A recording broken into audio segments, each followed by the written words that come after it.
गोवाचे मुख्यमंत्री माननीय प्रमोद सावंतजी,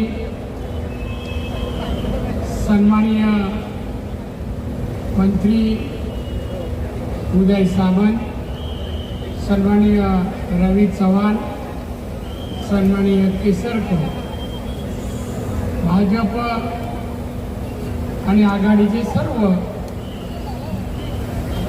पदाधिकारी, लोकप्रतिनिधी आणि उन्हात तापत असलेल्या माझ्या बंधू भगिनींनो आणि तरुण मित्रांनो, मी फक्त आभार मानायला उभा आहे, भाषण करायला नाही. पाहतोय मी आम्ही सावलीत आहोत, तुम्ही उन्हात आहोत आणि तुम्ही बराच म्हणजे जवळपास 1.5 ते 2 किलोमीटर चालत पर्यंत आलात भर उन्हात 12-1च्या सुमाराला. हे तुमचं प्रेम, ही तुमची पक्षाची निष्ठा, ते पाहिल्यावर खरोखर मला वाटलं की मी किती नशीबवान आहे की असे कार्यकर्ते मला मिळाले, असे सहकार्य मला मिळाले. आता माननीय देवेंद्र फडणवीस यांनी पण आपलं मनोगत सकाळी त्यांनी फोन केला, दादा मी येऊ शकत नाही का नितीन गडकरीच्या इकडे आज मतदान आहे आणि ते त्या विभागात राहतात, मला काय हरकत नाही. प्रथम कर्तव्य महत्वाचं तिथे मतदान आहे, माझं आपलं प्रेम एकमेकावर आहे, त्यामुळे आपण आलात तरी चालेल. बांधवांनो, आता प्रमोदजी सावंत गोव्याचे मुख्यमंत्री आणि मोदींच्या काही घोषणा इथे केल्या. 405 मोदींनी घोषणा केली आहे, संकल्प केला आहे की ह्या लोकसभेच्या निवडणुकीत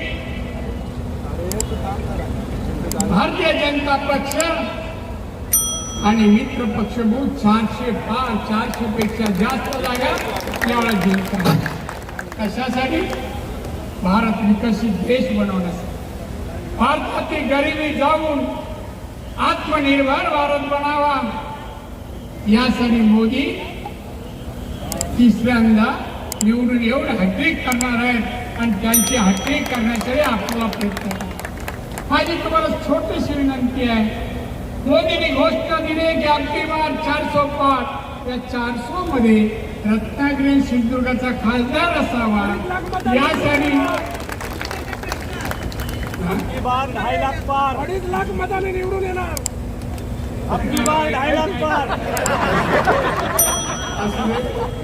तुमच्या तोंडात साखर पडू आणि 2.5चे 5 झाले तरी मला हरकत नाही, पण आता उन्हात टाकतात जास्त पद तुम्हाला ठेवणं मला धोक्याचं वाटतंय, म्हणून तुम्हाला शुभेच्छा देतो, धन्यवाद मानतो.